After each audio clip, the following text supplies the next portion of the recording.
সে বেটা মনে করেছে মুসলমানদেরকে এখনো চিনতে পারিনি, সে বেটা মনে করছে যে এটাও হয়তো সিনেমা। তো সিনেমার মতো ডায়লগ শুরু করেছে, বলছে 2026 সালে আমাদেরকে ক্ষমতায় আসতেই হবে, তাতে মুসলমানদেরকে মেরে শেষ করে দিলে হলেও আমাদেরকে ক্ষমতায় আসতে হবে। ডায়লগ শুরু করেছে। 70% মুসলমান আর আমরা কেবলমাত্র 30% মুসলমান। মুর্শিদাবাদকে টার্গেট করে সে মনে করেছে যে এটাও হয়তো সিনেমা, সিনেমার মতো করে ডায়লগ সে দিয়েছে। শুনে রাখো, তুমি মনে করো না যে এটা হয়তো সেই কার্টুন, সেই প্লাস্টিকের, সেই পলিথিনের মানুষ তুমি মনে করেছো, আর মনে করে তুমি ডায়লগ দিচ্ছ। সিনেমায় একটা ঘুষি মারলে, একটা ফাইট মারলে কয়েকটা ঘর বাড়ি ভেঙে যায়, কয়েকটা মানুষ পড়ে যায়, এটা সিনেমায় তুমি বলতে পারো। কিন্তু তুমি মুসলমানদের জন্য যে কথাটা বলছো, এটা খবরদার তুমি ভুল করছো, এটা সম্ভব নয়। তুমি আগুন নিয়ে খেলা খেলতে যাচ্ছ। আগে একটা কথা বলেছি, ঘুমন্ত বাঘকে যদি জাগিয়ে তোলো, তাহলে ওই ঘুমন্ত বাঘের খাপ্পড় এমন হবে, ছবল এমন হবে, যেই ছবলে তোমাকে এমন একটা ঝাপটা মারবে, এমন একটা হাতা মারবে তোমার মুখের উপরে, তোমার মুখটা আর মুখ থাকবে না, তোমার মুখটা আর দেখাতে পারবে না। এই পৃথিবীর বুক থেকে বিদায় তোমাকে নিতে হবে। তোমার মতো এইরকম অনেক মামুর বেটা পৃথিবীতে এসেছিল, মুসলমানদেরকে মারার পায়তারা করেছিল, টিকতে পারেনি। হামান এসেছিল, ফিরাউন এসেছিল, নমরুদ এসেছিল, সাদ্দাম এসেছিল, টিকতে পারেনি। তোমাকে এখান থেকে শিক্ষা নিতে হবে। কয়দিন পরে জালেমের মসনদে বসে বাংলাদেশের প্রধানমন্ত্রী শেখ হাসিনা বসে মুসলমানদের উপরে, তোমাদের প্রলোভনে পড়ে, নরেন্দ্র মোদীর উস্কানিতে পড়ে মুসলমানদের উপরে যে অত্যাচার করছিল, সেই অত্যাচার করার পরে আজকে তাকে দেশ থেকে পালিয়ে আসতে হয়েছে। দেশে বাঁচার দেশের মাটিতে বসবাস করার মতো সুযোগ পাইনি। তবে মনে রেখে দিও, জনগণকে হিন্দু মুসলমানের মাঝে দাঙ্গা লাগিয়ে দিয়ে কয়দিন তোমরা রাজনীতি করবে? তোমাদের রাজনীতি এই ভারতবর্ষের হিন্দু মুসলমান বুঝতে শিখেছে, বুঝতে পেরেছে। তোমাদের রাজনীতি আর বেশি দিন চলবে না। পশ্চিম বাংলার মাটি থেকে তোমাদেরকে যেভাবে তাড়িয়েছি, খেদিয়েছি, ভারতবর্ষের মাটিতে 2026 সালে ভারতবর্ষের মাটি থেকে তোমাদেরকে বিদায় করবো ইনশাআল্লাহ। তুমি খবরদার মনে করো না মুসলমানদেরকে তোমরা যা মনে করবে তাই করবে, এটা কোনোদিনই সম্ভব নয়। মুসলমানদের উপরে বসে আছে একজন আল্লাহ, আল্লাহ তার পার গোটা পৃথিবী জুড়ে পাওয়ার চলে, তার ক্ষমতা চলে। কাজেই কোন সময় তোমাদেরকে ডুবিয়ে দিবে এর হিসাব তোমাদের কাছে নেই। খবরদার শুনে রেখে দিও, একটা গাছ বাড়তে বাড়তে যখন শেষ সীমায় পৌঁছে যায়, ঝড় আসলে গাছটা পড়ে যায়। কাজেই তোমরা মনে করো না যে আমরা বেড়েছি বলে, ক্ষমতা পেয়েছি বলেই যা ইচ্ছা তাই করবে, এটা নয়। মুসলমানদের রব আছে উপরে, সেই রব সাইজ করার দায়িত্ব নিয়ে বসে আছে। সম্মানীয় উপস্থিতি, শুনে রাখুন, বাঘ সিংহ প্রচন্ড শক্তির অধিকারী হওয়ার পরে তারা লোকালয়ে আসতে পারে না। কেন? একটা গরু, একটা হরিণ, একটা ছাগল সে বনের ঘাসগুলি লেজ লড়ে আর আরামে খায়। মানুষের কাছাকাছি এসে সে জানে আমার এখানে একটা মালিক আছে। আমার মালিক থাকাকালীন যদি কোনো বাঘ সিংহ আসে, আমার মালিক তাকে ছাড়বে না, তাকে শেষ করে দেবে, বিদায় করে দিবে। এ কথা জানে। জানার পরে সে মানুষের সঙ্গে বসবাস করে, লেজ লড়ায় আনন্দে খায়। বাঘ সিংহ এত বড় শক্তিশালী হওয়ার পরে তার শিকারি করার জন্য মানুষের সংস্পর্শে আসার সাহস পায় না। মানুষ দেখলেই তাকে জঙ্গলে পালিয়ে যেতে হয়। কাজেই তোমরা আজকে নির্দ্বিধায় রাস্তায় তোমরা দিবালোকের সামনে প্রকাশ্যে তোমরা চলতে পারো না। তোমাদেরকে চলতে গেলে কয়েকশো বডিগার্ডের প্রয়োজন হয়, আর ওই বডিগার্ডকে নিয়ে সরকারি তহবিলে লক্ষ লক্ষ টাকা খরচ করো, আর তোমরা সেখানে সিনেমার ডায়লগ তোমরা মারো। এটা ডায়লগ তুমি সিনেমায় মারতে পারো, তুমি জনগণের সামনে এসে মারতে চাইলে জনগণ তোমার পিঠে বাড়ি দিয়ে তোমার পিঠকে চাপকিয়ে লাল করে ছেড়ে দিবে। সম্মানিত উপস্থিতি, কথাগুলি যদিও আমি বলছি, এগুলির পিছনে দায়ী তো তারা আছেই। এরপরে দায়ী হচ্ছে আমরা যদি তাদেরকে ক্ষমতায় না বসাই, তারা বসতে পারবে না। এবার বলবেন যে আমরা ক্ষমতায় বসিয়েছি মানে আমরা ভুল পথে চলছি, অন্যায়ের সঙ্গে আপোষ করেছি বলে আল্লাহ তাদেরকে বসিয়েছেন। সম্মানিত উপস্থিতি, আমাদের ভুল ভ্রান্তিগুলি আমাদেরকে আগে দেখতে হবে। কোরআন সুন্নাহর আলোকে আমাদেরকে দেখতে হবে। কোরআন সুন্নাহর আলো অনুযায়ী যদি আমরা মুসলমানরা চলি, তাহলে আমরা অবশ্যই যেভাবে এই ভারতবর্ষের মাটিতে থেকে নিয়ে শুরু করে গোটা পৃথিবী জুড়ে আমরা মুসলমানরা যেভাবে সম্মানের অধিকারী ছিলাম, আমরা সেভাবে সম্মানের সহিত আমরা বসবাস করতে পারবো। কোনো মায়ের বেটার ক্ষমতা হবে না যে মুসলমানদেরকে চোখ গরম করে কথা বলি। এবার বলবেন কোথায় আছে? এবার আমি আপনাদের কাছে কোরআনের আয়াতে চলে যাচ্ছি, ভালো করে কান করে শুনে নিন। ওই মেয়েটি একটা মসজিদে চলে গেল, ইমাম সাহেবকে গিয়ে বলল, আমি কালেমা পড়ে আমি মুসলমান হতে চাই, আমি হলাম লিসা ভ্যালেন্টাইন্স, আমি এই ডিপার্টমেন্টের চাকরি করি, আমাকে এক্ষুনি কালেমা পড়ে মুসলমান বানিয়ে দেন। কালেমা পড়ে মুসলমান হয়ে গেলেন। জোরে বলুন নারে তাকবীর। শুধু তাই নয়, এই অবস্থায় মেয়েটার উপরে এবার নামাজ ফরজ হলো। ইসলামে পর্দার বিধান ফরজ, পর্দা ফরজ হয়ে গেল।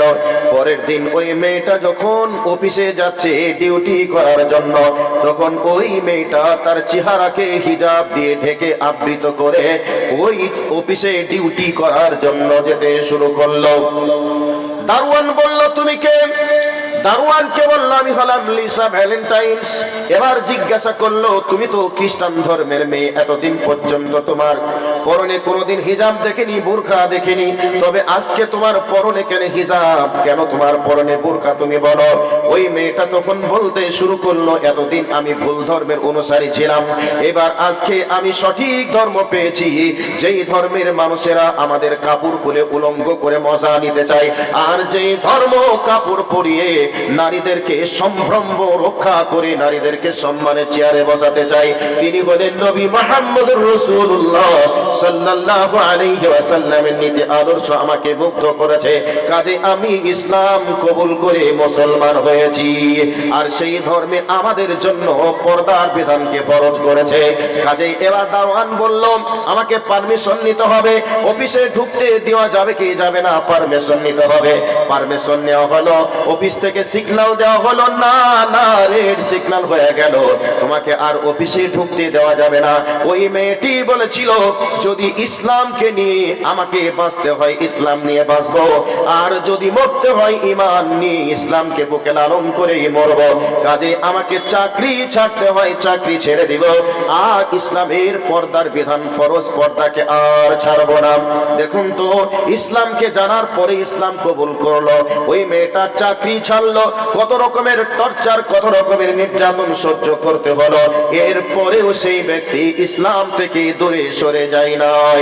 আমার ভাই, আমার বন্ধুরা, আজকে আমরা মুসলমান দাবি করি, মুসলমান ঘরে সন্তান হওয়ার পরে আমরা ইসলাম ধর্ম কি, ইসলাম কি বলেছে এটা আমরা জানি না, ইসলাম কিভাবে পালন করতে হয় তাও জানি না। আমরা নামাজি, কিন্তু নামাজ পড়ার পরে আমাদের বৈশিষ্ট্য থাকা কি প্রয়োজন আছে, নামাজি হওয়ার পরে একটা নামাজি ব্যক্তির আদর্শ হওয়া কি প্রয়োজন আছে আমরা জানি না, আমরা জানার চেষ্টা করি না, যার কারণে আজকে পৃথিবী জুড়ে মুসলমানদের উপরে নির্যাতন, মুসলমানদের উপরে নির্যাতন এসেছে। আল্লাহ রাব্বুল আলামিন সূরাতুল বাকারার মধ্যে বলেন, আফাতুমিনুনা বিবাযিল কিতাবি ওয়া তাকফুরুনা বিবায। আল্লাহ রাব্বুল আলামিন বলেন, হে পৃথিবীর মানুষ, তোমরা কান করে শুনে নাও, তোমরা যখন কোরআনকে কিছু মানবে আর কোরআনকে যখন কিছু ছেড়ে দিবে, এক কথাই তোমাদের মতের পক্ষে যেগুলি যাবে সেগুলি তোমরা মানবে, আর মতের বিপক্ষে যাবে সেগুলি তোমরা যখন ছেড়ে দিবে, তখন তোমরা জেনে নিবে এই পৃথিবীর মাটিতে তোমরা লাঞ্ছিত হবে, তোমরা এই পৃথিবীর মাটিতে তোমরা নিপীড়িত হবে, বঞ্চিত হবে, চতুর্দিক থেকে তোমাদের উপরে সমস্যাকে চাপিয়ে দেওয়া হবে, মরার পরে তোমাদেরকে যন্ত্রণাদায়ক আযাবের মধ্যে লিপ্ত হতে হবে।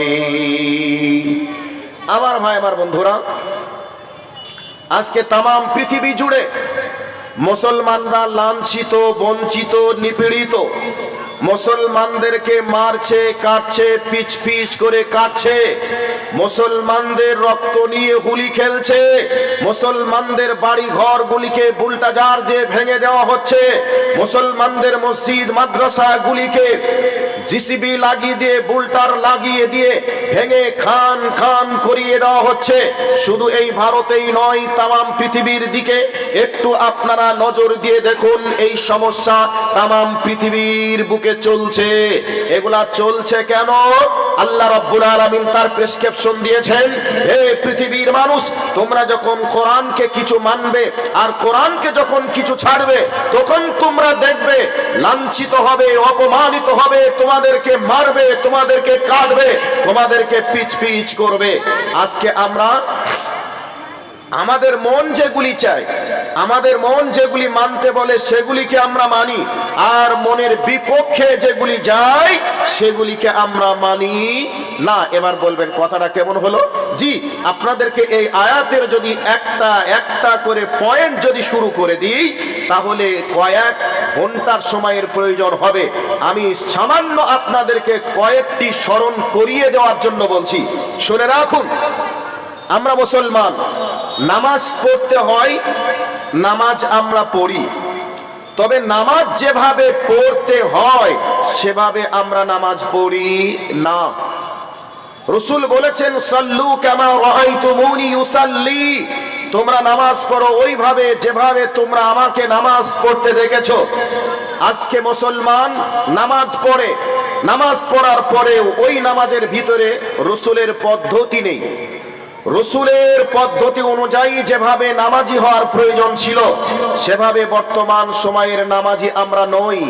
নামাজ আদায় করলে মুসল্লিদের কাছ থেকে যেই যেই জিনিসগুলি পাওয়ার প্রয়োজন সেই জিনিসগুলি নামাজিদের কাছ থেকে পাওয়া যায় না। তার মানে ওই ব্যক্তি নামাজ পড়ে রাসূলের পদ্ধতিতে নামাজ না পড়ার অপরাধে, নামাজ না পড়ার কারণে ওর নামাজ আল্লাহর দরবারে কবুল হয় না বলেই আজকে তার ভিতরে সেই নামাজিদের বৈশিষ্ট্য খুঁজে পাওয়া যায় না। সম্মানিত উপস্থিতি, নামাজ আমরা কখন পড়ি? বয়স হয়ে গেছে, এখন যদি নামাজ না পড়ি মানুষে কি বলবে? কাজেই এখন আর সময়টা কোথায় পাস করব, চল একটু মসজিদে যাই। মসজিদে এমন টাইমে ঢুকছে ওই টাইমে রুকুর দোয়া জানে না, রুকু কি করে করতে হয় জানে না। যদি ইমাম বলে এইভাবে তো রুকু চলবে না চাচা, এইভাবে রুকু করতে হবে, বাবা মেরুদণ্ডর হাড় আর বাঁকা হয় না, সোজা হয়ে গেছে, এতদিন পর্যন্ত কোনোদিন রুকু সাজদা করি নাই, আজকে কি করে রুকু দিতে পারবো? আর পারা যাবে না, সম্ভব নয়। তাহলে রুকুটাও রাসূলের পদ্ধতিতে হচ্ছে না। এই অবস্থায় তাকে সূরা, কিরাত, তাসবিহ, তাহলিল যদি এই সময় যদি শিক্ষা দিতে যাই তাহলে মুখ দিয়ে সঠিকভাবে আর উচ্চারণ হয় না। এইরকম বর্তমান সময় আমরা মুসলমান নয় কি? একটু আওয়াজ দেন তো ভাই। আমি যে পয়েন্টের কথা বলছি পয়েন্টগুলো সঠিক বলছি না ভুল বলছি? আপনাদের কথা বলছি না হয়তো। আপনারা সকলে আল্লাহর ওলি, সকলেই ভালো কিছু জানেন। আপনারা সকলে মাদ্রাসা পড়ে হাফ মৌলবি অথবা ফুল মৌলবি, আপনারা সবই জানেন, কিন্তু অন্যান্য জায়গার কথাগুলা বলছি। তবে আপনাদের এলাকার মানুষগুলি খুবই ভালো, নামাজ পড়ে। এখনো পর্যন্ত ছেলের বিয়েতে পনলিয়া বন্ধ করতে পারিনি, নামাজ পড়ে এখনো পর্যন্ত সুদের সঙ্গে সম্পর্ক ত্যাগ করতে পারিনি, নামাজ পড়ার পরে আজ পর্যন্ত নিষাদর দ্রব্য ত্যাগ করতে পারিনি। নামাজ পড়ার পরেও 85 বছর বয়সের একজন বাবা, 85 বছরের বাবা তার স্ত্রীকে সঙ্গে করে নিয়ে যাচ্ছে, আর ওর মেয়ে 18 বছর বয়স। ওর স্ত্রীকে 85 বছর বয়সে ওই বুড়ির দিকে কেউ তাকিয়ে দেখবে না, বুড়ির দিকে কেউ নজর দিবে না, কিন্তু 18-22 বছরের বয়সের একটা তরুণী সুন্দরী রূপবতী একটা মেয়েকে নিয়ে যাচ্ছে।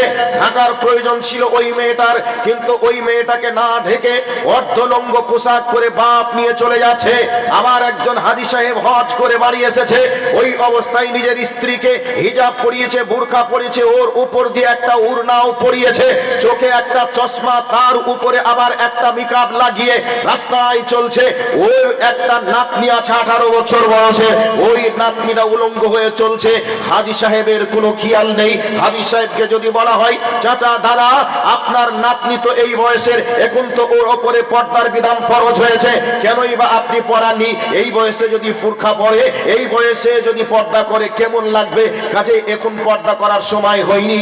এইরকম বর্তমান সময়ে আমরা মুসলমান, যার কারণে আল্লাহ বলছেন যখনই তোমরা কোরআনকে কিছু মানবে আর কোরআনকে যখন কিছু ছাড়বে, এক কথাই তোমার মতের সঙ্গে যেটা মিল হবে এটা তুমি মানবে, আর মতের সঙ্গে যেটা মিল হবে না সেটা তুমি যখন ছেড়ে দিবে তখন জেনে রাখবে তোমরা এই পৃথিবীতে অপমানিত হবে, লাঞ্ছিত হবে, নির্যাতিত হবে, পদদলিত হবে, নিষ্পেষিত হবে। আজকে তাম পৃথিবী জুড়ে মুসলিম উম্মার উপরে নির্যাতন চলছে, মুসলমানরা মার খাচ্ছে, মুসলমানরা আজকে চতুর্দিক থেকে বঞ্চিত হয়েছে। সম্মানিত উপস্থিতি, শুধু তাই নয়, অন্য দেশের কথা আমরা ছেড়েই দিলাম। আজকে আমরা ভারতীয় মুসলমান, আজকে ভারতবর্ষে বসবাস করার পরে আমরা রক্ত দিয়ে ভারতকে স্বাধীন করেছি। সেই ভারতবর্ষে আজকে মুসলমানদের বলছে তোমাদেরকে দেশে রাখবো না, তোমাদের দেশে স্থান নেই, তোমরা চলে যাও পাকিস্তানে, না হয় চলে যাও বাংলাদেশে। আর এই ভারতবর্ষে যদি তোমাদেরকে বাঁচতে হয়, বসবাস করতে হয়, তাহলে তোমাদেরকে এই দেশের হিন্দুদের ধর্মকে মেনে তোমাদেরকে বসবাস করতে হবে, না হয় তোমাদেরকে বসবাস করতে দেওয়া হবে না। সেই বেঈমানের বাচ্চা বেঈমানদেরকে বলতে চাই, এই ভারতবর্ষকে স্বাধীন করার জন্য 53,313 জন মুসলমান আমরা জীবন দিয়েছিলাম। শুধু মুসলমান নয়, শুধু আলেমরা জীবন দিয়েছিল।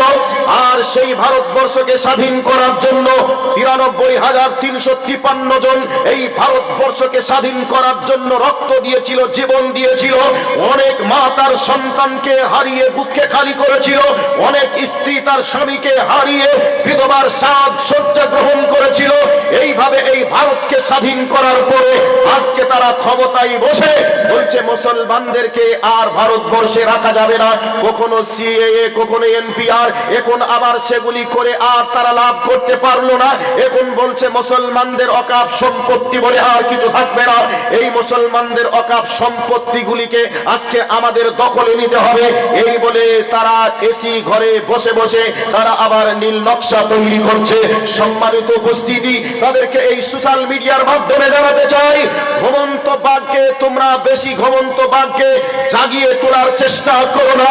ঘুমন্ত বাঘ যখন জেগে যাবে তোমাদের কল্লাটাকে আর গর্দানের উপরে রাখবে না, তোমাদের গর্দানটা ওই গর্দানে না থেকে হয় জমিনের তলায় চলে যাবে, আর না হয় তোমাদের গর্দানটা আর দুনিয়ার বুকে সুস্থভাবে বাঁচতে পারবে না, থাকতেও পারবে না। কেন? আপনাদেরকে একের পর এক পয়েন্ট দিয়ে আমি কথাগুলি বলার চেষ্টা করব। এবার ওদেরকে যেটা বলে দিলাম এগুলি করার পিছনে কারণ কি আপনাদেরকে একটু বলছি, শুনে রাখুন। দোষটা তাদের এটা নয়, দোষটা তাদের এটা নয়, তাদের দোষের থেকে বড় দোষ আমাদের। এবার বলবেন কেন? মনে করে নেন আপনার হাতে একটা মোবাইল আছে। এই মোবাইলগুলি আমরা যখন কিনি, ওই মোবাইলের ভিতরে কোনো কিছু কি লোড করা থাকে? মোবাইল একবারে ক্লিন, যার যেটা প্রয়োজন সে সেটাকে ডাউনলোড করে মোবাইলের ভিতরে রেখে দেয়। আচ্ছা, যার যেটা প্রয়োজন সে সেটা রেখে দিল, তবে ডাউনলোড করতে তাকে সময় দিতে হয়েছে, সময় লেগেছে। এবার যদি মনে করে আমার মোবাইলটাকে আগের মতো ক্লিন করব, কিচ্ছু রাখবো না, যদি কম্পিউটারের দোকানে নিয়ে যাওয়া হয় আর কম্পিউটারের দোকানে গিয়ে যদি বলা হয় আমার মোবাইলকে সফটওয়্যার মেরে যা আছে উড়িয়ে দাও, এটা যদি বলে, তাহলে এটাকে সফটওয়্যার মেরে উড়িয়ে দিতে সময় কয় ঘন্টা লাগবে? একটু কথা বলুন, কয় ঘন্টা লাগবে? সময় 1 ঘন্টাও লাগবে না, 2 ঘন্টাও লাগবে না, 2-1 মিনিটেই যথেষ্ট। মোবাইল ক্লিন, আর কোনো কিছু নেই। শুনে রাখুন, যেই আল্লাহ এ জমিনের মালিক, যেই আল্লাহ আমাকে আপনাকে এই পৃথিবীর সমস্ত নিয়ামত দিয়ে আমাকে আপনাকে বাঁচিয়ে রেখেছেন, সেই আল্লাহর আনুগত্য করার জন্য আমরা দুনিয়াতে এসেছি। আর আল্লাহ আমাদেরকে সৃষ্টি করার উদ্দেশ্য, পিছনে উদ্দেশ্য হলো ওয়ামা খালাকতুল জিন্না ওয়াল ইনসা। আল্লাহ বলেছেন তোমরা আমার জমিনে গিয়ে আমার ইবাদত করবে। আমরা আল্লাহর জমিনে আসার পরে আল্লাহর ইবাদত করলাম না, আমাদের উপরে সেই আল্লাহ অসন্তুষ্ট হয়ে অত্যাচারীদেরকে ক্ষমতায় বসিয়েছে। আর এই অত্যাচারীরা ক্ষমতায় বসার পরে তারা কারুর কাছে আর আঘাত করব এ কথা না বলে কেবলমাত্র আমাদের উপরেই তারা টর্চার করার সুযোগ পেয়েছে। কেন? আমরা মুসলমান, আমরা আল্লাহকে আল্লাহর গোলাম, আর সেই আল্লাহর গোলামি থেকে, দাসত্ব থেকে আমরা মুখকে ফিরিয়ে নিয়েছি, আল্লাহর সংবিধান থেকে আমরা দূরে চলে গিয়েছি। এই জন্যে আল্লাহ সুবহানাহু ওয়া তাআলা তাদেরকে এই ক্ষমতায় বসিয়ে আমাদেরকে তাদের হাত দিয়ে পিটানি খাওয়ার চেষ্টার ব্যবস্থা করেছে। এবার বলবেন এগুলি কোথায় আছে? সব আছে কোরআন হাদিসে। আল্লাহ সুবহানাহু ওয়া তাআলা পবিত্র কোরআন সূরা রাদ 11 নম্বর আয়াতে আল্লাহ সুবহানাহু ওয়া তাআলা তিনি বলছেন, ইন্নাল্লাহা লা ইউগাইয়িরু মা বিকাওমিন হাত্তা ইউগাইয়িরু মা বিআনফুসিহিম। এই আয়াতের লাস্টে অংশে আল্লাহ সুবহানাহু ওয়া তাআলা আরেকটা চমৎকার কথা বলেছেন। আল্লাহ বলছেন, আমি কোন জাতিকে, কোন ব্যক্তিকে আমি পরিবর্তন করি না যতক্ষণ তারা তাদের পরিবর্তন না করে। আমরা মুসলমান, আমরা নামাজি ছিলাম, আমরা মুসলমান, আমরা সত্য কথা বলনেওয়ালা ছিলাম। আমরা মুসলমান মানে আমাদের মেয়েদেরকে পর্দায় রেখেছিলাম। আমরা মুসলমান, আমরা সুদ খাইনি। আমরা মুসলমান, আমরা হারামে মুখ লাগাইনি। এবার আপনারা বলুন, আমরা মুসলমান হওয়ার পরে সুদের সঙ্গে আপোষ করেছি, আজকে আমাদের নারীদেরকে আমরা পর্দায় রাখতে চাই না। আমরা মুসলমান, নামাজ ত্যাগ করেছি। আমরা মুসলমান, আজকে সমস্ত রকমের অন্যায়ের সঙ্গে আপোষ করেছি, যার কারণে আমাদের পরিবর্তন আমরা করেছি বলেই আজকে আমাদের পরিবর্তন এসেছে। আর আমরা যখন মুসলমান, আমরা কালেমা পড়তাম, সত্য কথা বলতাম, এই অবস্থায় বিশ্বের সমস্ত মানুষেরা মুসলমানদের প্রতি, মুসলমানদের ব্যবহারে আকৃষ্ট হয়ে তারা জিজ্ঞাসা করত, তোমরা কারা? তখন তারা বলতো আমরা মুসলমান। যদি জিজ্ঞাসা করত তোমরা কারা, তারা উত্তর দিত আমরা মুসলমান। তোমরা কি করো? তখন বলতো কোরআনে যা আছে তাই করি। কোরআনে কি আছে? আমরা যেটা করছি এটাই কোরআনে আছে। এই বাস্তবতা যখন দেখতো, তারা বলতো এটা তো সাধারণ কোনো মানুষের দেওয়া গাইডলাইন হতে পারে না, এটা সাধারণ কোনো মানুষের ব্যবহার হতে পারে না, নিশ্চয় এটা অসাধারণ কিছু আছে। কাজেই তারা এই ব্যবহারে মুগ্ধ হয়ে তারাও ইসলামের সুমহান আদর্শ দেখে তারা দলের পর দল ইসলাম কবুল করেছিল। সম্মানিত উপস্থিতি, মুসলমানদের ব্যবহার, মুসলমানদের চরিত্র, মুসলমানদের ঐতিহ্য দেখে তারা দলের পর দল ইসলাম কবুল করেছিল। মুসলমানদেরকে কেউ আবার যদি কোনো সময় হুমকি দেওয়ার চেষ্টা করত, মুসলমানদের কালচার দেখে, মুসলমানদের ব্যবহার দেখে, মুসলমানদের ঈমানি তেজ দেখে তাদের শরীর থরথর করে কাঁপতে শুরু করত, ভাইব্রেশন হয়ে যেত। মুসলমানদের ব্যবহার দেখে, মুসলমানদের ঈমানি তেজ দেখে তাদের শরীর থেকে থরথর করে কেঁপে হাত থেকে তরোয়াল পড়ে যেত। এই ছিল মুসলমান। কিন্তু বর্তমান সময়ে আমরা মুসলমান, আমাদেরকে কেউ যদি জিজ্ঞাসা করে তোমরা কারা, এবার যদি বলি আমরা মুসলমান, এবার আমরা মুসলমান এ কথা বলার পরে যদি বলে তোমরা কি করো, এবার আমরা যদি বলি কোরআনে যা আছে তাই করি, আচ্ছা কোরআনের প্রতি তাদের ভালোবাসা বাড়বে না কমবে? একটু কথা বলা লাগবে। কোরআনের প্রতি ভালোবাসা বাড়বে না ভালোবাসা কমবে? কোরআনের প্রতি ভালোবাসা বাড়বে না, বরং কমবে। তারা বলবে কোরআনে যদি এটাই থাকে আর তোমাদের ব্যবহার যদি কোরআন থেকে এই পেয়ে থাকি, তাহলে তোমাদের মাঝে আর আমাদের মাঝে তেমন তো কোনো আর পার্থক্য নেই, কাজেই আমরা যা আছি তাই আছি। এ কথা তারা বলবে কি বলবে না? বলবে কি বলবে না? বলবে। একদিনের একটা ঘটনা আপনাকে শোনাচ্ছি। ঘটনা কি? কোনো একদিন জালসা শেষ করে আমি যাচ্ছিলাম বাড়ি, ছোট্ট একটা গাড়িতে উঠলাম। এবার গাড়ির ড্রাইভার হিন্দু। গাড়ির ড্রাইভার এক জায়গায় গাড়ি থামালো, আমাকে বলছে আপনি একটু বসুন, আমি দোকান থেকে আসছি। দোকান থেকে দেখলাম একটা মদের বোতল নিয়ে গাড়িতে উঠলো। আমি তো ভাবলাম আজকে আর হয়তো বাঁচার কোনো রাস্তা নেই, কারণ এক্ষুনি মদ পান করবে আর গাড়িতে হয়তো অ্যাক্সিডেন্ট করে একই সঙ্গে বিদায় নিব। কোন গাড়িতে চাপলাম, মনের ভিতরে বহুত টেনশন আসলো। এমতো অবস্থায় তাকে আমি জিজ্ঞাসা করলাম, ভাই আপনারা যে মদ পান করেন, আপনাদের ধর্মে কি এটা কোনো আদেশ নিষেধ বলে কিছু নেই? সে বলল অবশ্যই আছে। আপনি যে মদ পান করবেন আপনার বাড়িতে কিছু বলবে না? বলছে অবশ্যই বলবে। এবার আমাকে বলছে আচ্ছা আমাদের ধর্মে কি আছে না আছে সেটা পরের কথা, আপনাদের ধর্মে কি আছে একটু বলুন তো। আমি বললাম আমাদের ধর্মে মদকে হারাম করা হয়েছে। আমাদের ধর্মে কেউ যদি মদ পান করে তাহলে চুরি করে তাকে হয়তো লোক সমাগমে আসতে দেওয়া হয় না, এরকম লোক আছে। এ কথা বলার সাথে সাথে আমাকে ওই ব্যক্তি বলছে আপনাদের মুসলমান ধর্মের মানুষদের জন্য মদের দাম বেড়েছে, মদের দোকানে ভিড় বেশি বেড়েছে। আমার যত বন্ধু আছে অধিকাংশ মুসলমান। আপনার অমুক জায়গায় চিনা আছে, অমুক জায়গার একজনের নাম, তার নাম আশরাফ। সেই আশরাফ আমার বন্ধু, সে সারাটা দিন মদেই ডুবে থাকে। এইভাবে করে আমার চোখে আঙুল দিয়ে কয়েকটা রেফারেন্স দিয়ে দিল যে মুসলমান তোমরাই বেশি মদ খাও আমাদের থেকে, এটা প্রমাণ করে দিল।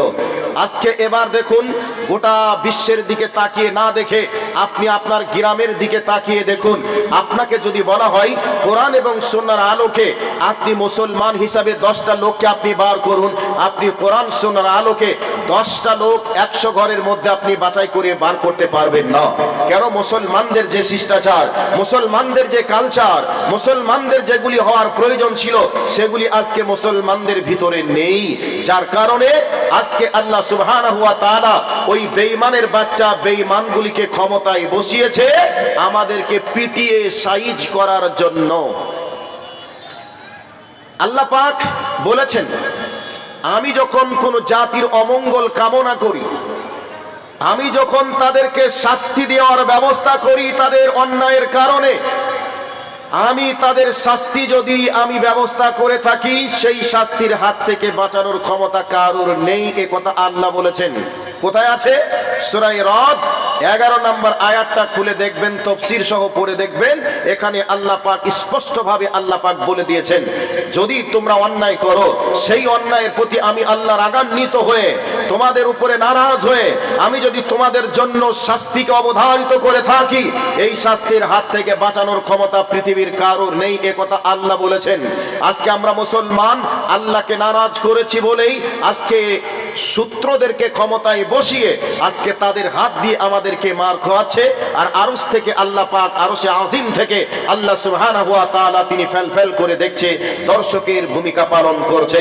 সম্মানিত উপস্থিতি, এবার আপনাদেরকে কোরআনের এই আয়াতটাই বললাম যে একের পর এক যদি বলতে চাই সময়টা অনেক লেগে যাবে। এবার একটা হাদিস আপনাদেরকে শোনাচ্ছি।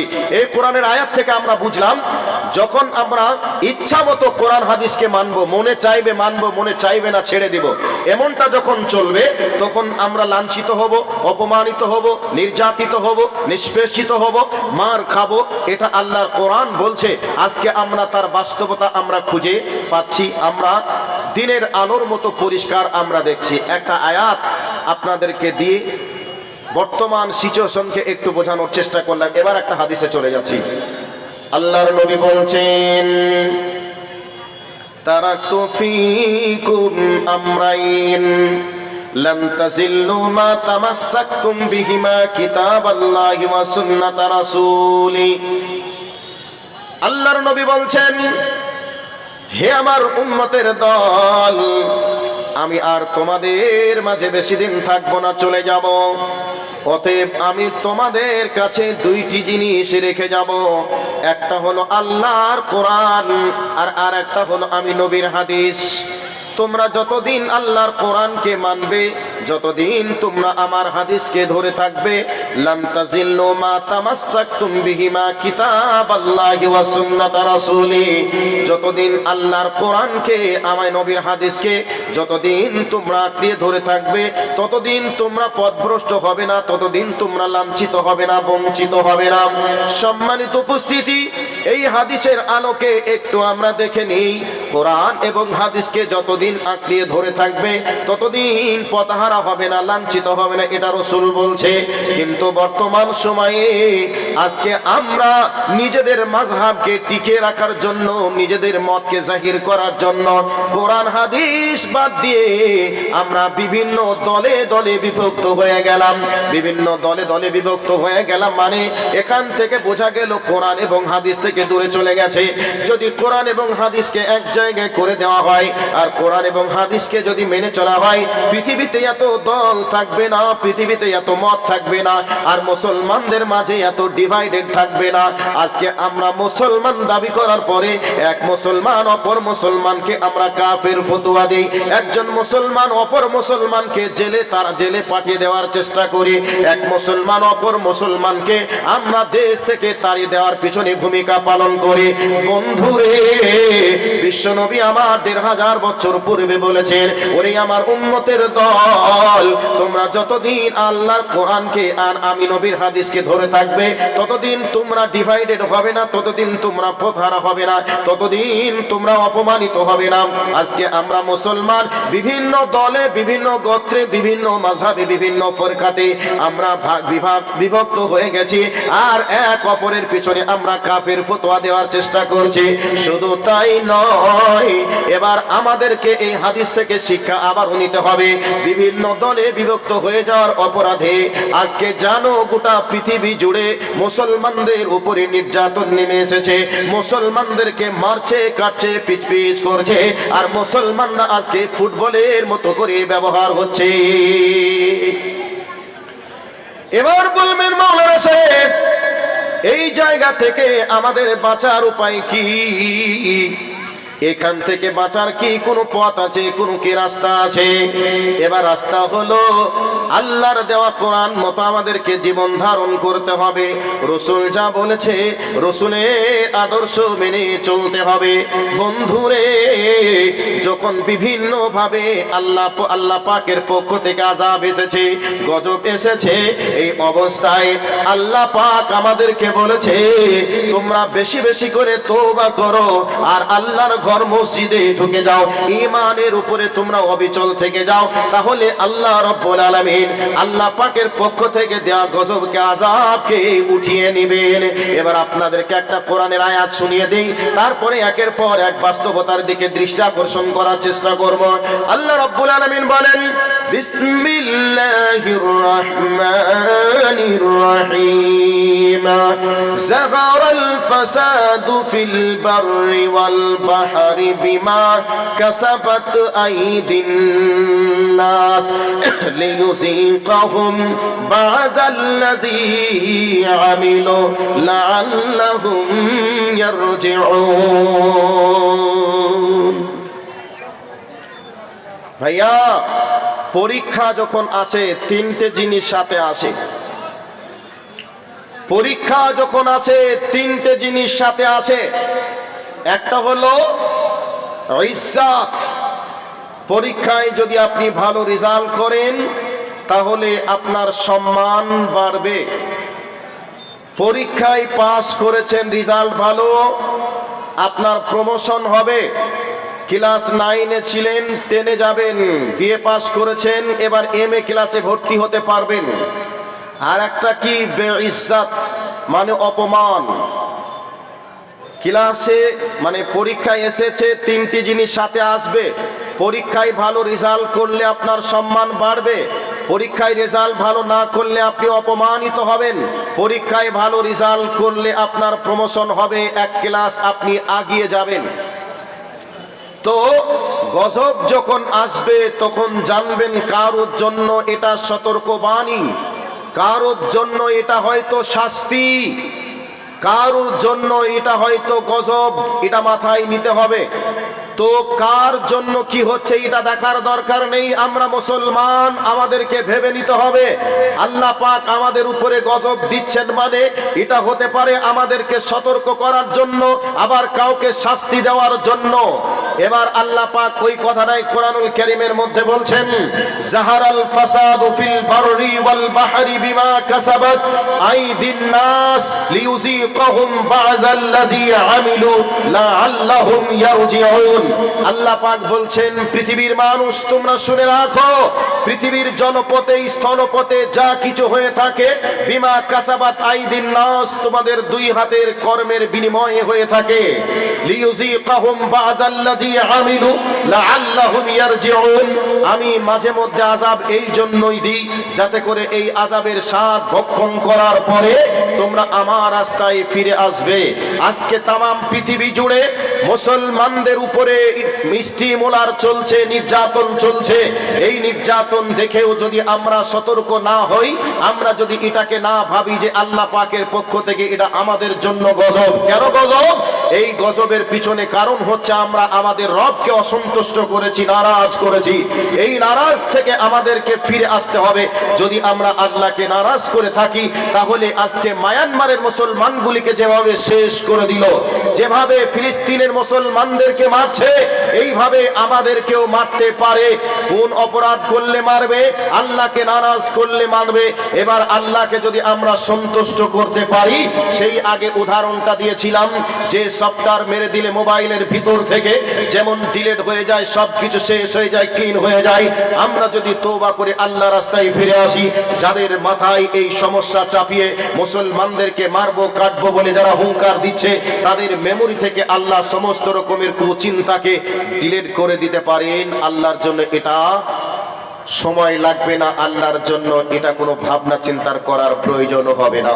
যারা আজকে আমাদেরকে শত্রু মনে করছে, তারাই আমাদেরকে বন্ধু মনে করবে। যাদের চোখে আজকে আমরা শত্রু, তাদের চোখেই আমরা বন্ধুই পরিণত হয়ে যেতে পারি। এটা আল্লাহ পাক করতে পারেন কি পারেন? একটু কথা বলুন, পারেন কি পারেন না? আপনারা কি বিরক্ত হচ্ছেন কথাগুলি শুনে? আচ্ছা, এবার চলে আসুন। আচ্ছা, কতক্ষণ হলো দেখুন, টাইমটা কতক্ষণ হলো? 9টা বাজেনি, তাই তো? আচ্ছা, ঠিক আছে। এবার চলে আসুন, কোরআনের আয়াত দিলাম, হাদিস দিয়ে আপনাদেরকে একটু হলেও বোঝানোর চেষ্টা করেছি, বিস্তারিত বলা সম্ভব হবে না। এবার আমি মেইন পয়েন্টের দিকে ঢুকে যাচ্ছি। পৃথিবীতে মুসলমানরা বিভিন্নভাবে আজকে চতুর্দিক থেকে সমস্যায়, চতুর্দিক থেকে আজকে মুসলমানদেরকে মারছে। এ মারের পিছনে কারণ কি? সুনানে ইবনে মাজাতে একটা হাদিস এসেছে, আল্লাহর নবী জনাবে মুহাম্মদুর রাসূলুল্লাহ সাল্লাল্লাহু আলাইহি ওয়াসাল্লাম বলেছেন কি, যখন তোমরা হুব্বুদ দুনিয়া ওয়া কারাহিয়াতুল মাউত, আল্লাহর নবী বলছেন যখন তোমরা দুনিয়ার পিছনে পাগল হয়ে যাবে, দুনিয়ার মহাব্বত যখন তোমাদের অন্তরে বেড়ে যাবে, আর আখেরাত মৌতের ভয় তোমাদের অন্তর থেকে যখন উঠে যাবে, তখন তোমরা মার খাবে, তোমাদেরকে মারবে, কাটবে, পিচ পিচ করবে। একটা উদাহরণ দিই, উদাহরণ দিয়ে বক্তব্যটা, এই বিষয়টা শুরু করব। আজকে আপনাদের বাৎসরিক জালসা, এই জালসা উপলক্ষে আজকে আমরা 5 জন মেহমান এসেছি। বিভিন্ন ফল ফ্রুটের নাস্তা আপনারা রেডি করলেন, টেবিলে সাজিয়ে দিলেন। এখন আমরা 5 জন খেতে বসলাম। আমাদের ব্রেন বলছে এখন খেতে দিয়েছে, এখন খাওয়ার সময়, এখন খেতে হবে। আচ্ছা বলুন, সবাই কি একই জিনিস একসঙ্গে খাবে? খাবে না। যার যেটা রুচিতে ভালো লাগবে সে সেটা খাবে। খাওয়ার ব্যাপারে সকলে একমত, রুচির ব্যাপারে আলাদা আলাদা আলাদা। যার যেটা মনে চাইবে সে সেটা খাবে। এবার শুনুন, পৃথিবীতে বহু ধর্ম আছে, বিভিন্ন রাজনৈতিক দল আছে,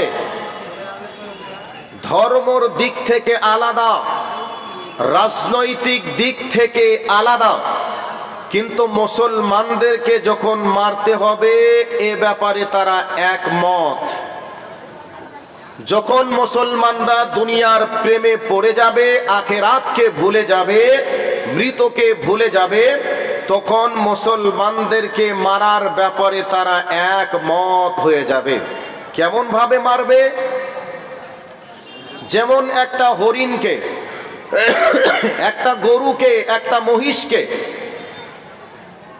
হিংস্র বাঘ, সিংহ, হায়নাল, কুকুরের দলেরা নির্মম ভাবে যেমন টেনে হিঁচড়িয়ে হিঁচড়িয়ে খায়, হরিণের, গরুর, মহিষের প্রাণ জান বাহির হওয়ার পূর্বে তার শরীর থেকে মাংসগুলি শেষ হয়ে যায়। এগুলিকে আমরা সোশ্যাল মিডিয়ার মাধ্যমে, ডিসকভারি চ্যানেলে, অ্যানিম্যাল প্ল্যান্ট চ্যানেলে আমরা অনেক দেখেছি। দেখেছি কি দেখি নাই? দেখেছি। এখন মুসলমানরা যখন দুনিয়ায় প্রেমে পড়ে যাবে, মৌতের ভয় যখন তাদের অন্তর থেকে উঠে যাবে, তখন তারা দুনিয়ার প্রেমে পড়ে যাবে, মুসলমানদেরকে তখন মারার ব্যাপারে তারা একমত হয়ে যাবে। যদিও তাদের দল আলাদা, তাদের ধর্ম আলাদা, তাদের উপাসনালয় আলাদা, মুসলমানদেরকে মারার ব্যাপারে একমত হবে। এই হাদিসটার একটু বাস্তবতাটা একটু মিলিয়ে দেখুন।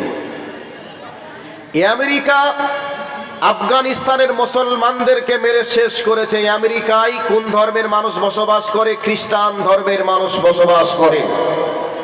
চীনে মুসলমানদের উপরে এত অত্যাচার করেছে, পৃথিবীতে কোনো দেশ এত অত্যাচার করেনি।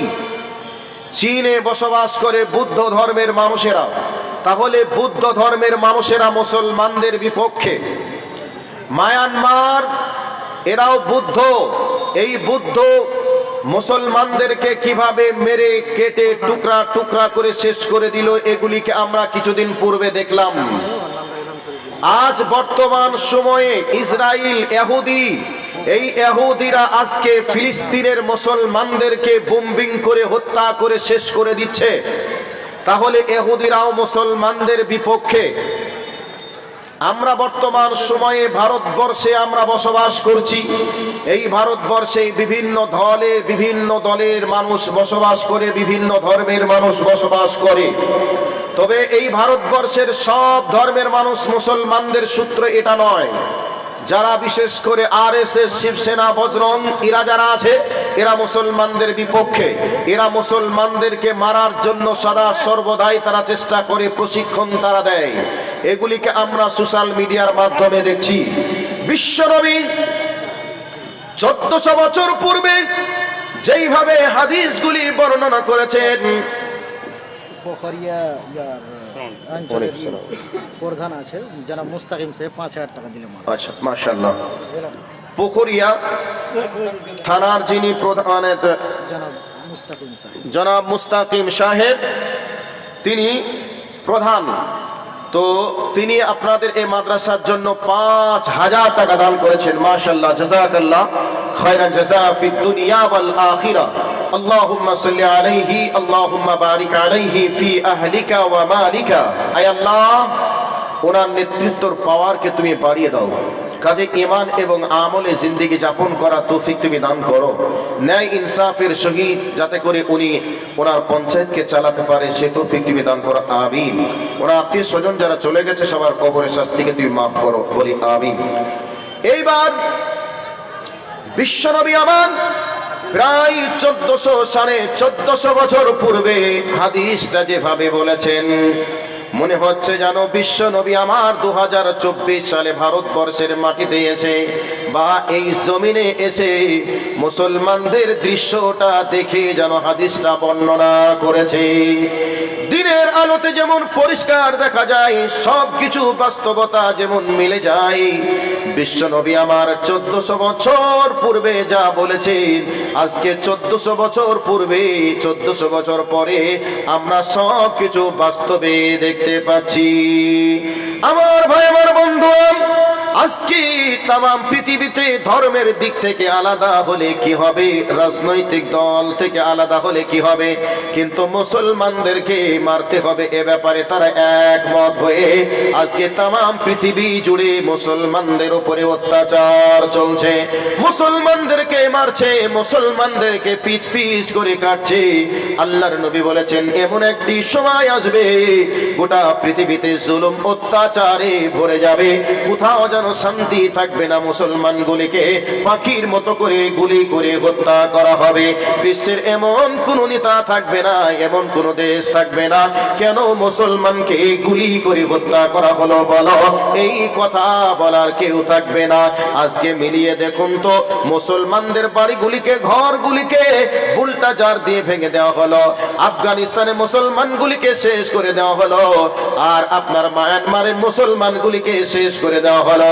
এবার ফিলিস্তিনের মুসলমানদের উপরে নির্যাতন চলছে, উৎপীড়ন চলছে। বাড়ি ঘর ভেঙে দিয়ে আজকে খান খান করে দিল, মায়ের বুকে খালি করে দিল। আজকে মা মারা গেল, বাচ্চা যেন মায়ের জন্য কান্না করে। আজকে খোলা আকাশের নিচে বাড়ি ঘর, বাবা মা হারিয়ে তাদের পরিচয় পর্যন্ত পাওয়া যাচ্ছে না। আজ বর্তমান সময়ে তাদের বাড়ি নেই, থাকার মতো, খাওয়ার মতো কোনো ব্যবস্থা নেই। আজকে ফিলিস্তিনের মুসলমানগুলি শুধু শুধুই তারা দেশবাসীর কাছে ভিক্ষার আবেদন করে, আমাদের একটু পানির ব্যবস্থা করে দাও। তাদের পানিরও ব্যবস্থা নেই, আমাদের একটু খাওয়ার ব্যবস্থা করো, আমাদের একটু পানির ব্যবস্থা করো। বাড়ির কথা ভুলে গিয়েছে, লেখাপড়ার কথা ভুলে গিয়েছে। আজকে জীবনে বাঁচার জন্য, জীবনে কষ্ট থেকে নিবারণ পাওয়ার জন্য শুধু একটু পানি আর একটু খাবারের জন্য তারা অপেক্ষা করছে, আর্তনাদ করে কাঁদছে। তাহলে দেখে নেন, মুসলমানদের বিপক্ষে আমেরিকার খ্রিস্টানরা গেল, বৌদ্ধরা গেল, ইহুদিরা গেল, আরএসএস শিবসেনারাও গেল, তামাম পৃথিবী জুড়ে মুসলমানদের উপরে নির্যাতন চলছে, মারপিট চলছে, দাঙ্গা চলছে। এই অবস্থায় আল্লাহর নবী এই হাদিস যখন বর্ণনা করছিলেন, সাহাবীরা জিজ্ঞাসা করছিলেন, ইয়া রাসূলুল্লাহ, ইয়া হাবিবাল্লাহ, ওই সময় নাকি মুসলমানদের সংখ্যা কম হবে, যার কারণে এই রকম সিচুয়েশন চলবে। রাসূল বললেন, না না না, এই রকম সিচুয়েশন চলবে, তখন মুসলমানদের সংখ্যা কম থাকবে না, বরং বেশি থাকবে। তারপরে কেন এমন হবে? আল্লাহর নবী বললেন, শুনে রেখে দাও, যেমন পানির স্রোতের সঙ্গে গাছপালা আবর্জনা ভেসে ভেসে চলে যায়, যেমন পানির স্রোতে তারা টিকতে পারে না, দাঁড়িয়ে থাকতে পারে না, ঠিক তেমনি ভাবে মুসলমানদের এমন অবস্থা হওয়ার পিছনে কারণ হবে মুসলমানদের ভিতর থেকে ঈমান নামক পাওয়ারটা খালি হয়ে যাবে, ঈমান নামক শক্তিটা বার হয়ে যাবে। এই অবস্থায় মুসলমানদেরকে কাটবে, পিস পিস করবে, মুসলমানদের কোনো কিছু করার থাকবে না। আমার ভাই, আমার বন্ধুরা, মুসলমানদের সামান্য ইতিহাস আপনাদেরকে শুনিয়ে দিই, তারপরে এ জায়গাতে আসবো। বদরের যুদ্ধ হলো ইসলামের প্রথম যুদ্ধ। ওই ইসলামের প্রথম যুদ্ধে মুসলমানদের 313 জন সৈন্য ছিল, আর বেঈমানদের 1000 জন ছিল।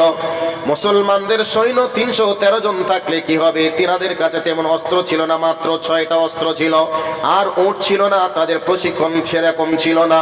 কিন্তু বেঈমানদের অস্ত্র ছিল, প্রশিক্ষণ প্রাপ্ত, ট্রেনিং প্রাপ্ত তারা ছিল। এই অবস্থায় মুসলমানদের সঙ্গে যখন যুদ্ধের ময়দানে যুদ্ধ করার জন্য যখন লেগে যাবে, এই অবস্থায় আল্লাহর নবী সাহাবীদেরকে নিয়ে বদরের প্রান্তরের কাছে সৌদি গভর্নমেন্ট একটা মসজিদ বানিয়েছে।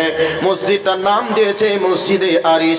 ওই মসজিদে আরিশের কাছে বিশ্বনবী 313 জন, তামাম পৃথিবীতে কোনো মুসলমান নেই কালেমার পতাকা উড্ডীন করবে, এরকম কোনো মানুষ নেই, কেবলমাত্র 313 জন।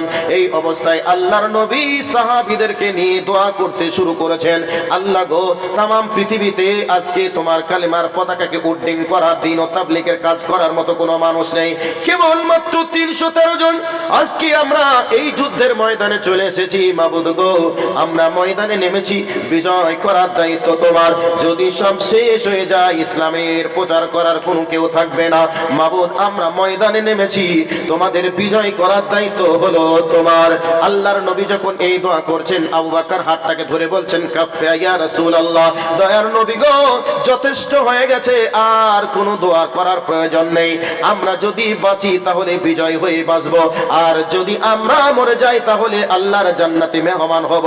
হাতে কোনো অস্ত্র নেই, প্রশিক্ষণ নেই, এরপরেও বাপের বিরুদ্ধে সন্তান অস্ত্র ধারণ করেছে, সন্তানের বিরুদ্ধে বাপ অস্ত্র ধারণ করেছে। এইরকম একটা মারাত্মক যুদ্ধে ঈমান এবং আমল বাঁচানোর জন্য তেনারা বাপের বিরুদ্ধে অস্ত্র ধারণ করেছে। আমার ভাই, আমার বন্ধুরা, এবার একটা কথা আপনাদেরকে বলে দিই, হযরতে আবু বকরের ছেলের নাম হলো আব্দুর রহমান। এই আব্দুর রহমান তখন ইসলাম কবুল করেনি, বাপের বিরুদ্ধে আব্দুর রহমান অস্ত্র ধারণ করেছে বদরের যুদ্ধে। এবার বদরের যুদ্ধে আবু বকর আল্লাহর নবীর পক্ষ নিয়ে যুদ্ধ করতে গিয়েছে। এই অবস্থায় যুদ্ধ চলছে, চলতে চলতে হযরতে আবু বকরকে আব্দুর রহমান অনেকবার তরোয়ালের তলায় পেয়েছিল, মেরে দিলে দুখণ্ডিত হয়ে যেত, কিন্তু বাপ বলে মারতে পারেনি। এবার আবুদুর রহমান যখন ইসলাম কবুল করলেন, আল্লাহর নবীর সামনে, আবু বকরের সামনে আব্দুর রহমান বলছেন, ও আমার আব্বা, ওই বদরের যুদ্ধের ময়দানে আপনাকে বহুবার আমি আব্দুর রহমান তরোয়ালের তলায় পেয়েছিলাম, কিন্তু আমি যদি তরোয়াল ছেড়ে দিতাম, আঘাত করতাম, আপনি আর দুনিয়ার বুকে টিকতে পারতেন না, দুখণ্ডিত হয়ে যেতেন, কিন্তু আপনি বাপ আর আমি সন্তান হিসাবে আপনার উপরে তরোয়াল চালাতে পারিনি।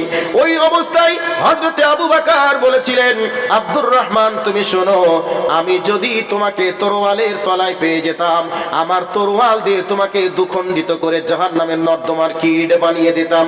কারণ তখন তুমি আমার ছেলে বলে পরিচয় থাকতো না, তখন তুমি আল্লাহ এবং রসুলের দুশ্মন হিসাবে যুদ্ধ করতে গিয়েছিলে, আর আমি আল্লাহ এবং আল্লাহ রসুলের পক্ষ নিয়ে যুদ্ধ করতে গিয়েছিলাম। অতএব আমি যদি পেয়ে যেতাম তোমাকে দুখণ্ডিত করে দিতাম। এই হলো ইসলামের ইতিহাস। এবার কি ঘটনা ঘটে গেল?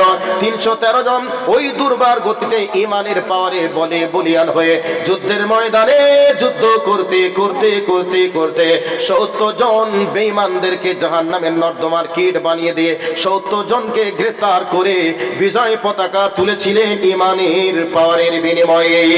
আজ বর্তমান সময়ে তাম পৃথিবীতে লক্ষ লক্ষ মুসলমান হওয়ার পরে, কোটি কোটি মুসলমান হওয়ার পরে গোটা পৃথিবীতে 1.5 কোটি কেবলমাত্র ইহুদি জাতি বসবাস করে।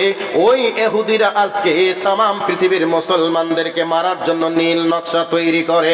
আজকে যদি আমরা সাহাবীদের মতো ইমানের বলে বলিয়ান হয়ে যেতাম, আমরা যদি ইমান এবং আমলের ফিল্ডে যদি নেমে যেতাম, কোনো বেঈমানের বাচ্চা ছিল না মুসলমানদের জন্য। মুসলমানদের দিকে চোখ গরম করে কথা বলবে, আঙুল তুলে কথা বলবে। যদি চোখ গরম করে কথা বলতো, আঙুল উঠিয়ে কথা বলতো, তাহলে আমার আল্লাহ তাদের চোখকে উঠিয়ে নিতেন আর আঙুলকে নামিয়ে দিতেন। কিন্তু আজকে আমরা ঈমান এবং আমল থেকে দূরে চলে যাওয়ার কারণে তাদেরকে আমাদের উপরে বসিয়ে দিয়ে তারা আমাদেরকে দিন রাত মারছে, কাটছে, পিচ পিচ করছে। কয়দিন আগে সে বেটা মনে করেছে মুসলমানদেরকে এখনো চিনতে পারিনি, সে বেটা মনে করছে যে এটাও হয়তো সিনেমা।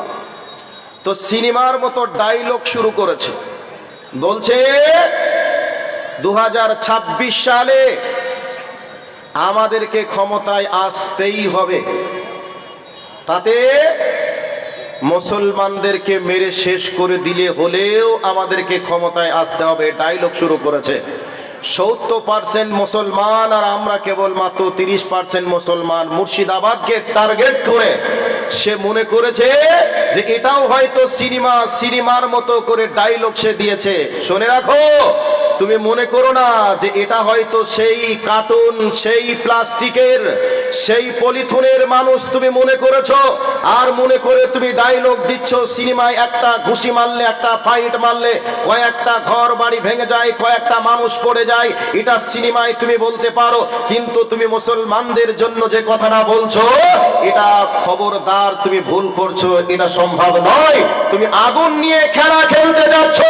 আগে একটা কথা বলেছি, ঘুমন্ত বাঘকে যদি জাগিয়ে তোলো, তাহলে ওই ঘুমন্ত বাঘের খাপ্পড় এমন হবে, ছবল এমন হবে, যেই ছবলে তোমাকে এমন একটা ঝাপটা মারবে, এমন একটা হাতা মারবে তোমার মুখের উপরে, তোমার মুখটা আর মুখ থাকবে না, তোমার মুখটা আর দেখাতে পারবে না।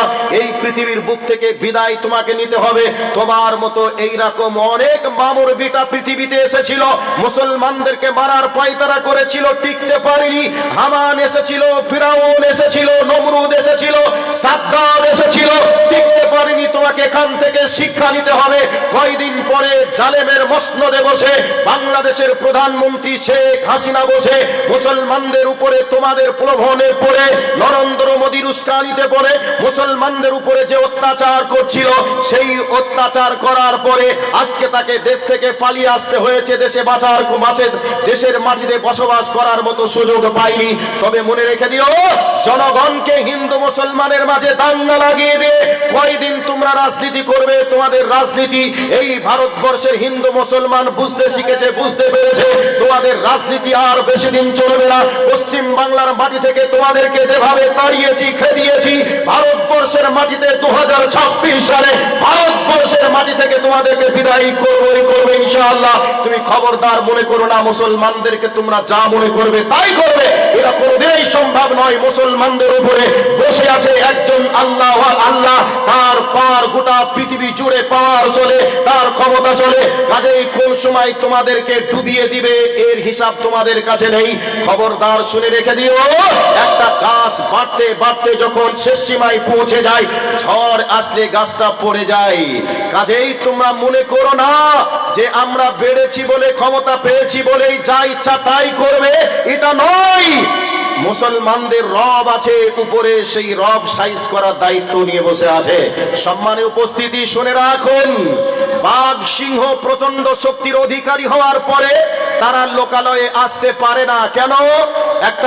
একটা গরু, একটা হরিণ, একটা ছাগল সে বনের ঘাসগুলি লেজ লড়ে আর আরামে খায়। মানুষের কাছাকাছি এসে সে জানে আমার এখানে একটা মালিক আছে, আমার মালিক থাকাকালীন যদি কোনো বাঘ সিংহ আসে আমার মালিক তাকে ছাড়বে না, তাকে শেষ করে দেবে, বিদায় করে দিবে।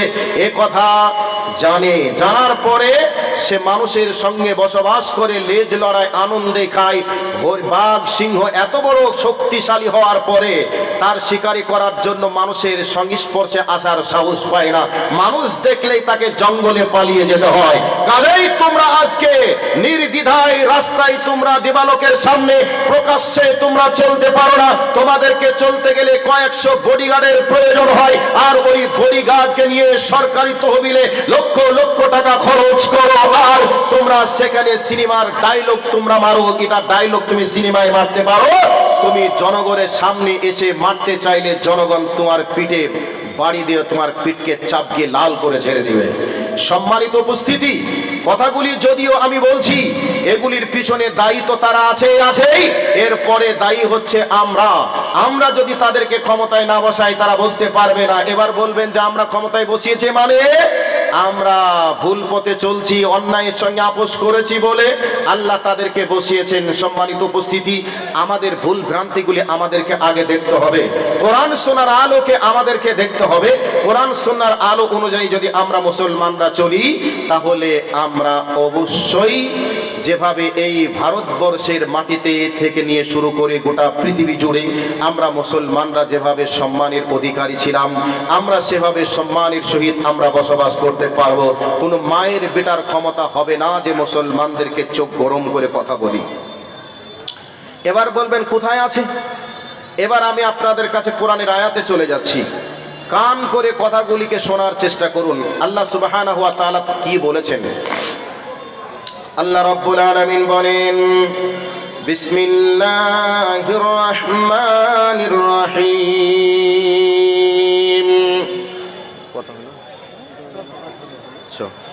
ওয়াদাল্লাহুল্লাযীনা আমানু মিনকুম ওয়া আমিলুস সালিহাতি লা ইস্তাখলিফান্নাহুম ফিল আরদি কামা ইস্তাখলাফাল্লাযীনা মিন ক্বাবলিকুম। আল্লাহ রাব্বুল আলামিন বলেন, হে পৃথিবীর মানুষ, তোমরা শুনে রেখে দাও, আজকে এই অশান্তির পৃথিবীতে অশান্তির আগুন যেন দাবানলের আগুনের মতো দাও দাও করে জ্বলছে। তবে আমি আল্লাহ তোমাদেরকে বলছি, শুনে রেখে দাও, এই অশান্তির আগুন নিভে যাবে, অশান্তির আগুন জ্বলবে না। আমি আল্লাহ তোমাদেরকে যে প্রেসক্রিপশনটা দিয়েছি তোমরা একবার বাস্তবে মিলিয়ে নাও। আল্লাহ রাব্বুল আলামিন বলছেন, ওয়াদাল্লাহুল্লাযীনা আমানু মিনকুম ওয়া আমিলুস সালিহাত। আল্লাহ রাব্বুল আলামিন বলেন, হে পৃথিবীর মানুষ, তোমরা শুনে নাও, আমি আল্লাহ ঈমান ওয়ালাদের সঙ্গে ওয়াদা করেছি, তোমরা যদি ঈমান নিয়ে আসো আর তোমরা যদি নেক আমল করো তাহলে আমি আল্লাহ তোমাদের সঙ্গে প্রতিজ্ঞায় আবদ্ধ, তোমাদেরকে আমি ওয়াদা করেছি, তোমাদের হাতে এই পৃথিবীর ক্ষমতা আমি দিব। এবার বলবেন, মাওলানা তুমি যেইভাবে মোটা মানুষটা, এক কুইন্টাল ওজনের মানুষ, তোমার ব্রেনটাও হয়তো মোটা, কাজে এবার আপনারা বলবেন এই ভারতবর্ষে মুসলমানদের সংখ্যা তো কম অন্যান্য জাতিদের তুলনায়, এ কথা আপনারা বলবেন। তবে শুনে রেখে দেন, ভারতবর্ষকে যখন আমরা স্বাধীন করেছিলাম তখন এই ভারতবর্ষে মুসলমানদের সংখ্যা কম ছিল না বেশি ছিল? এবার আপনারা বলবেন কম ছিল। তবে এবার বলুন, কম থাকার পরেও যে আল্লাহ মুসলমানদের হাতে এই ভারতবর্ষের ক্ষমতা 1100 বছর পর্যন্ত যিনি দিতে পেরেছিলেন, সেই আল্লাহ বর্তমান সময়ে আছে না নেই? কথা বলুন, আছে না নেই? এবার বলবেন আছে। তাহলে যেই আল্লাহ কম কম থাকার পরে 1100 বছর পর্যন্ত যিনি ক্ষমতায় বসিয়ে রাখতে পেরেছিলেন সেই আল্লাহ এই 2024 সালে আবার মুসলমানদেরকে ক্ষমতায় বসাতে পারেন কি পারেন না পারেন? আল্লাহ পাক বলছেন শুনে রেখে দাও, তোমরা যদি ঈমান আনো আর নেক আমল করো আমি আল্লাহ তোমাদেরকে ক্ষমতায় বসিয়ে দেব যেই রকম আগে আমি ক্ষমতায় বসিয়েছিলাম। আমার ভাই আমার বন্ধুরা, আজকে মুসলমান আমরা যারা দাবি করছি আমরা যদি ঈমান এবং আমল ওয়ালা হয়ে যাই তাহলে এই পৃথিবীতে আর অশান্তি থাকবে না। এই ভারতবর্ষের মাটিতে আর কোনো বেঈমানের বাচ্চা বেঈমান ক্ষমতা পাবে না, বরং সেই ক্ষমতার মালিক আল্লাহ রব্বুল আলামিন ঈমান ওয়ালাদেরকে বানিয়ে দিবেন। এই দিল্লির লালকেল্লাতে, দিল্লির মসনাদে একজন আল্লাহর ওলি বসবে, দাড়িওয়ালা বসবে, বুখারীর দাস দেওয়ালা বসবে, যেই জায়গাতে শান্তির জন্য গোটা পৃথিবীর মানুষ শান্তির বাতাস পাবে। হিন্দু খ্রিস্টান শিখ ধর্মের যত রকমের মানুষ বাস করে সমস্ত মানুষ ন্যায্য অধিকার পাবে। এবার অমুসলিমরা বলবে যদি ক্ষমতায় এসে যায় তাহলে সমস্যা হবে। শুনে রেখে দেন, ভারতবর্ষে 1100 বছর রাজত্ব করার সময় আমরা কোনো মুসলমান কেউ কোনোদিন প্রমাণ করতে পারবে না যে কোনোদিন কোন সময় একটা মুসলমান একটা হিন্দুদের মন্দির ভেঙে মন্দিরের ইটকে নিয়ে মসজিদে লাগিয়েছে, একটা মুসলমান জোর করে একটা মন্দির ভাঙিয়েছে। এটা গোটা পৃথিবীতে কেউ কোনোদিন প্রমাণ করতে পারেনি, প্রমাণও করতে পারবে না। আমার ভাই আমার বন্ধুরা, আল্লাহ পাক বলছেন তোমরা ঈমানওয়ালা হয়ে যাও, আমলওয়ালা হয়ে যাও, আমি আল্লাহ তোমাদের হাতে ক্ষমতা তুলে দেবো, কোনো সমস্যা হবে না।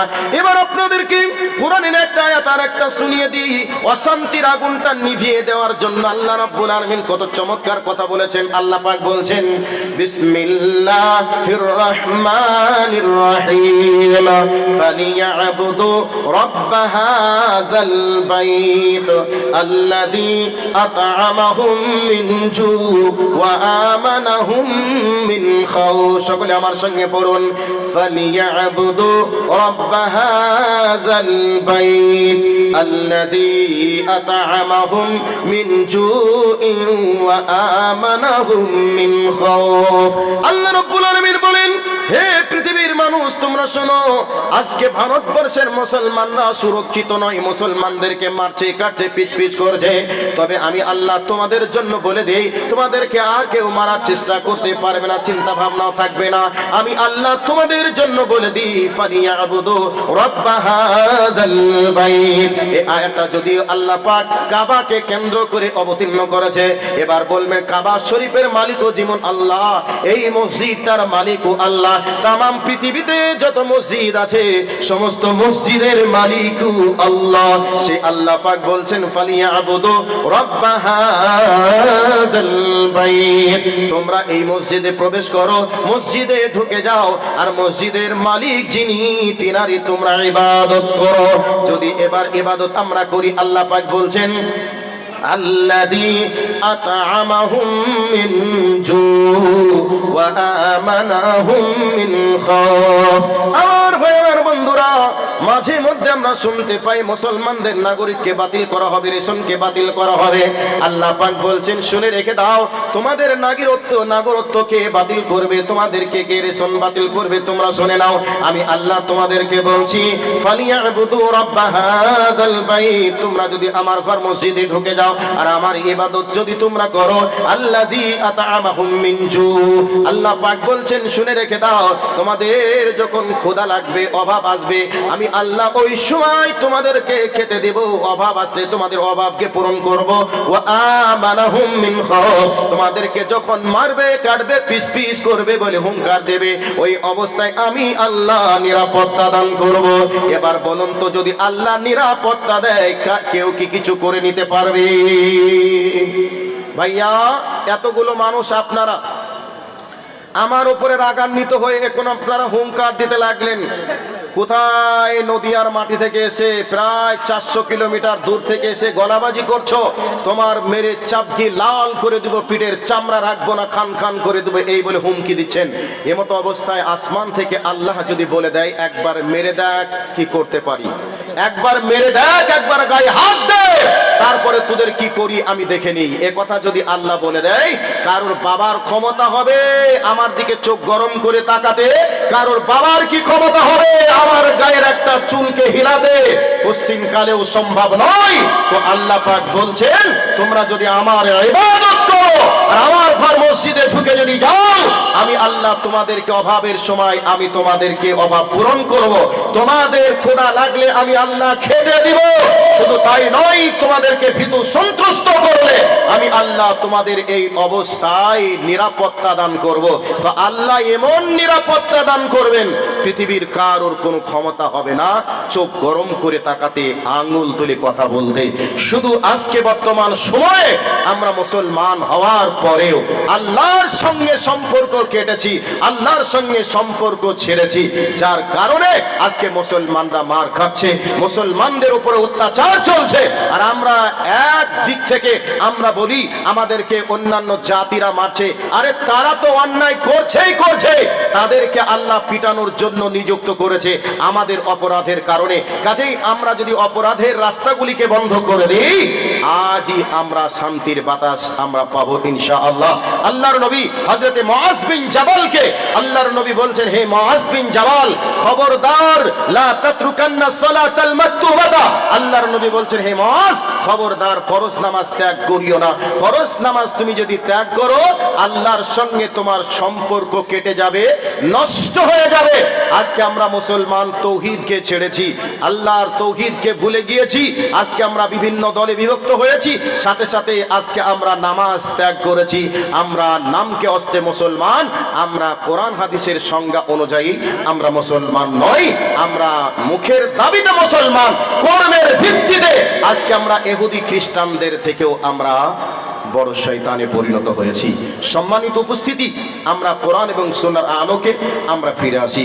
আমাদের কোরআন এবং সুন্নাহ হচ্ছে আমাদের জন্য গাইডলাইন।